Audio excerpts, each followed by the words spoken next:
Wizards have just released their 2026 content calendar, and this might be one of the biggest years for Dungeons & Dragons in a long time. We're getting a return to one of the most iconic horror settings in D&D's history, a brand new season focused entirely on magic, major updates to D&D Beyond, and a whole wave of partnered content and third-party releases coming to the platform. And today we're going to break down everything that was just announced in the official D&D 2006 roadmap. The roadmap divides the year into themed seasons, each focusing on different parts of the game. Instead of random releases scattered throughout the year, Wizards of the Coast is organizing 2026 into 3 major themed arcs. Season of the Horror, which will be coming in the springtime, Season of Magic, which will be coming in summer, and Season of Champions, which will be coming in fall, but we still need details to be released. Alongside these themes, we are also getting new tools, conventions, and major updates to D&D Beyond. In spring of 2026, the mists roll in once again as D&D launches the Season of Horror.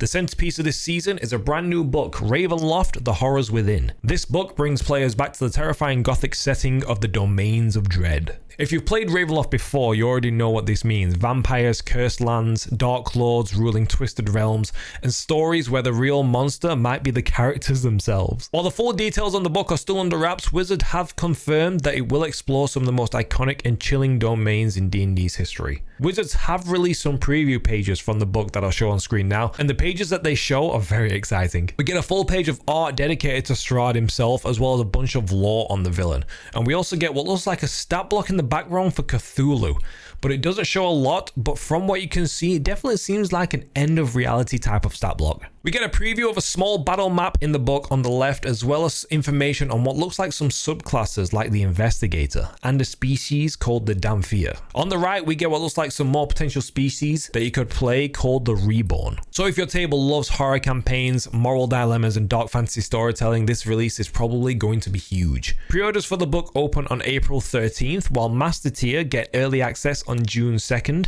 and Hero Tier get early access on June 9th. Then we get a full wide release on June 16th. So expect a lot more previews and reveals about the book over the next few months. Next, we have Season of Magic, where after the darkness of Season of Horror fades away, D&D shifts into something very different. We get Season of Magic. This part of the roadmap celebrates spellcasting, arcane knowledge, and magical power, and it starts with something surprisingly practical. In August, Wizards is releasing D&D reference cards.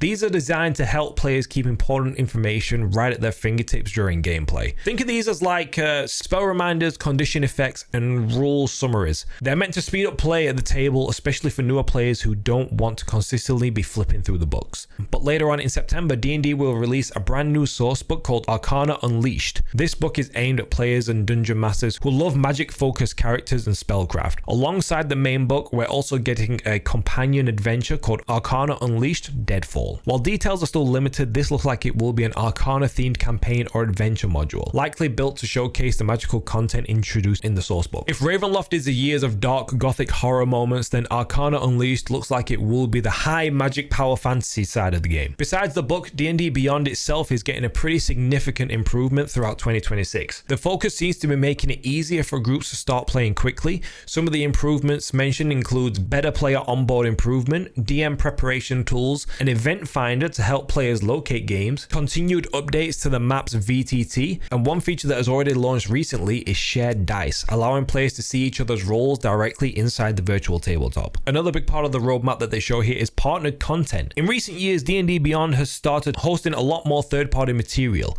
and that trend continues in 2026. This means new settings, classes, adventures, and supplements created by other designers will continue expanding of the platform. Some of the examples mentioned in the roadmap include Exploring Eberron, the Pergolas class, Heliana's Guide to Monster Hunting, Griffin Saddlebag, and Northland's Worldbook. The roadmap also highlights some of the big conventions where D&D announcements and events will take place. They include GaryCon, Universal Fan Fest, Gen Con, and London Fan Expo, which I am hoping I get to go to this year. Events like this are often when new books get previews, playtests, and surprise announcements, so it's very likely that we will learn some more information on these set expos. After the Season of the Horror and Season of Magic, we do do get a little tease of something coming later in the year. We get the Season of Champions. Though right now details are under wraps, but based on the name, we might see content focused on maybe heroes or legendary adventures, or maybe like high level 20 style gameplay. Overall, the D&D 2026 roadmap has got me very excited, and it looks like they're aiming for variety, because we're getting a wide range from horror storytelling with Ravenloft, Arcana power fantasy with Arcana Unleashed, and better digital tools throughout D&D Beyond, and more third-party creativity through partnered content. And still, with one major release still to be announced, which it wouldn't surprise me if there is still some stuff that they're going to announce that isn't on the roadmap here. Are you more excited for Ravenloft, the horrors within, or are you looking forward to the Season of Magic with Arcana Unleashed and Deadfall? Let me know in the comments, and if you want me to cover more D&D news along with the monster videos and the shorts, let me know in the comments down below. But that is going to be it for me, guys. Make sure your dice roll high and your adventures are legendary, and I'll see you in the next video.